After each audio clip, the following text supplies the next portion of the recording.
Olha, vamos abrir o Jornal das 6 de hoje falando que o presidente Lula lançou hoje o programa Brasil contra o Crime Organizado. Dentro do pacote, o governo federal vai investir 330 milhões de reais para reforçar a segurança em 138 presídios considerados nos 26 estados e no Distrito Federal. O objetivo é impedir que líderes de facções continuem comandando crimes de dentro das cadeias. O plano prevê compra de drones, scanners corporais, bloqueadores de celular, georradares e sistemas de monitoramento por áudio e vídeo. O governo também quer ampliar o isolamento de chefes de organizações criminosas em presídios de segurança máxima. O programa ainda prevê que ações de combate à lavagem de dinheiro e tráfico de armas e investigações de homicídios. São 11 bilhões de reais que o governo Lula diz que ia investir aí no combate ao crime organizado.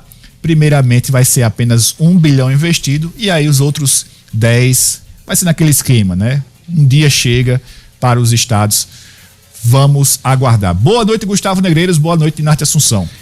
Boa noite, Dinarte. Boa noite, Ciro. Boa noite a você, amigo da 96 FM. É ano de eleição e o PT vem com essa historinha. Essas facções criminosas, no dia da posse de Lula, em 1º de janeiro de 2003, elas não existiam.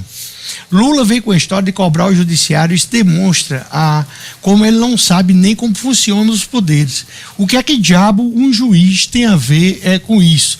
Tem que ter lei. O juiz aplica a lei. O único juiz que não aplica a lei é o Alexandre de Moraes.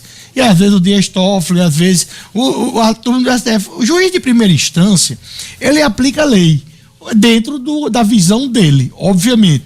E aí por isso que tem um grau recursal. Mas o juiz não pode combater crime organizado, não. Não dá para fazer. O juiz libera em audiência de custódia porque simplesmente não tem como manter o sujeito preso. Não tem, sabe? Tem gente que chega, ameaça a mulher, diz que vai matar a mulher, bate na mulher, aí chega a polícia, prende o cara.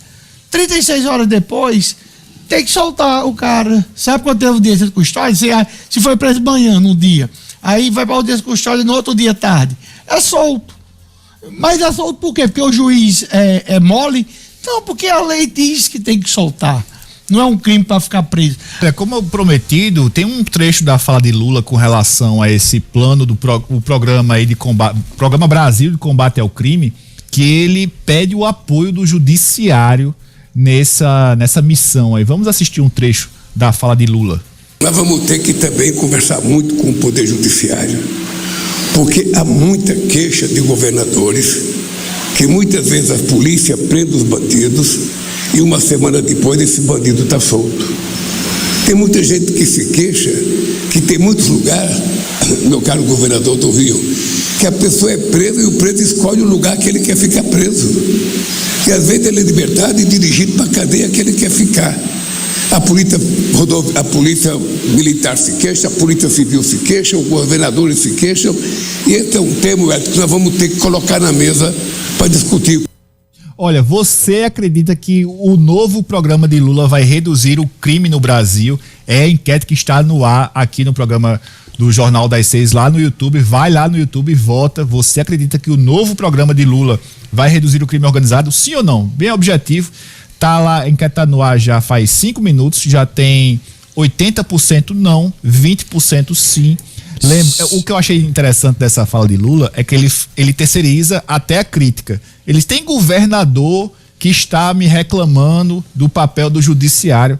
Ora, se Lula não fosse um gestor, não tivesse aí a segurança pública como um dos maiores problemas do Brasil hoje, ele terceirizado, dizer, não, eu tô falando isso porque tem governador. Ora, era pra ele. E outra coisa, ele que assume esse discurso. A audiência de custódia foi criada por Lewandowski, que era ministro da Justiça dele, mas Lewandowski do STF. Gustavo, quantos petistas tem que dizem que é um absurdo essa política de encarceramento? Tem um aqui, pelo menos. O Joelson Menezes tá dizendo que essa enquete desse programa não tem credibilidade nenhuma. Não tem, pois essa rádio é de extrema direita. Tá fazendo o que aqui então? Vá assistir a TV tá Brasil. Convidado a ir embora. Faça o seguinte, Che Guevara de apartamento. Vá pra TV Brasil.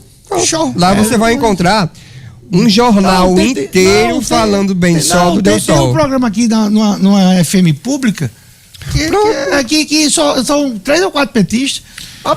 Não, essa enquete aí, lembrando que sempre as enquetes do Jornal das 6, da Jornal 96, não tem valor científico, não. É só a medição da nossa audiência. Como a nossa audiência pensa, só isso. Porque não é uma pesquisa, é uma enquete. Você cria 40 contas aí e vota 40 vezes do jeito que você quiser. Lembrando que, de qualquer forma, né, eu acho que, como o Dinarte falou, é uma medida extrema do governo Lula. Realmente parece que está batendo cada vez mais o desespero, porque vir a público não só lançar um pacote prometendo aí 11 bilhões de investimento, porque isso aí ele geralmente já faz, mas prometendo também uma política de maior endurecimento, de combate ao crime, política de encarceramento, incentivar o encarceramento, como é o caso, deve estar um desespero considerável aí. Ele também sancionou hoje, né, se eu não me engano, o projeto de lei que torna aí mais grave as penas para quem mata policial. Olha, na verdade, a polícia eles sempre tiveram como inimigo os petistas. É a polícia que mata. Foi assim que foi ensinado nas escolas na última vez, que o problema da segurança brasileira eu vi agora um petista falando isso.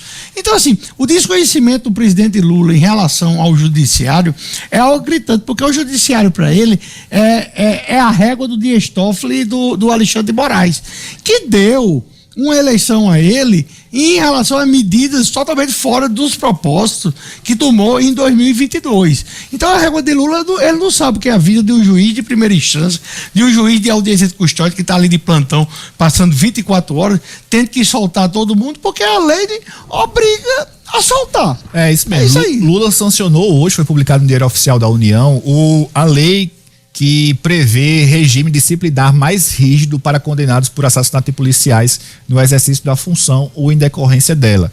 Bom, vamos lá. Ainda falando desse projeto aí, desse programa do governo federal, o procurador de Justiça do Rio de Janeiro, Marcelo Rocha Monteiro, criticou o pacote anunciado pelo governo Lula para combate ao crime organizado e afirmou que as medidas chegam tarde e têm foco eleitoral. Segundo ele, o plano foi lançado há poucos meses das eleições e não traz mudanças estruturais no enfrentamento às facções criminosas. Em entrevista à Band News, Monteiro afirmou que o pacote se resume a decretos e portarias, sem novas leis, recursos extraordinários ou coordenação efetiva para os estados. Para o procurador, as ações não mudam a realidade do avanço das organizações criminosas, como o PCC e o Comando Vermelho no país. Ele defendeu medidas mais duras contra as facções e afirmou que o Estado precisa recuperar territórios dominados pelo crime organizado. Olha, esse procurador, esse Monteiro, ele foi além, viu? Ele falou o seguinte, que ao longo de 2 décadas, a reputação de um grupo político que, abre aspas, passa pano para bandido, foi construída aí pelo PT, abre aspas. O partido sempre priorizou o discurso de direitos humanos para os criminosos em detrimento da segurança da população. Agora, às vésperas da eleição, tenta reverter essa imagem com medidas cosméticas fechadas. Agora, muito dura a declaração. Foi muito boa essas medidas cosméticas, porque é justamente uma maquiagem. Vá depois, a gente tem uma polícia aqui, que a governadora afastou um policial sumariamente num discurso, porque ele jogou gás de pimenta para uma invasão, ele tinha que desocupar. A ordem é do juiz. Não é, aí a governadora, outro foi transferido para Ceará Mirim, porque entrou numa comunidade que não podia. O outro foi preso porque deu um tapinha, ele estava fora de serviço, o cabo estava roubando a Caixa Econômica, o cabo, quando ele foi prender, o cabo reagiu, ele deu um capilé no cara e foi preso. A Larico mandou prender. Aí você vai acreditar que um governo desse está preocupado com a segurança? E a imprensa brasileira, quando diz assim, a polícia que mata, fica disputando isso, é corresponsável. A Rede Globo de televisão, seu Caco Barcelos, essa turma todinha são corresponsáveis por tudo isso que está acontecendo. Quando criminalizaram a polícia e se idolatra o bandido. Meu amigo, os mocinhos, olha, eu tô assistindo as Três Marias. É o pior roteiro que eu vi na minha vida. Sabe por que? Por que você tá assistindo? Porque Mariana assiste e eu vou me irritando. Porque a turma do bem, eles andam todos em conjunto e fica um completando a frase do outro. Aí roubar um negócio é um ato de heroísmo. E tudo que é de ruim na novela, é um cabo de direita que faz, sabe? E assim, é muito doido isso que você vê. Então assim, se os heróis são os bandidos, aí, meu amigo. Ó, só para encerrar a entrevista polêmica aqui do procurador do Rio de Janeiro, que combate o crime organizado, ele também falou o seguinte, abre aspas, se essa preocupação fosse genuína, essas ações teriam sido tomadas anos atrás, quando as facções já dominavam comunidades inteiras e expandiam seu poder para o centro-oeste, norte e Nordeste.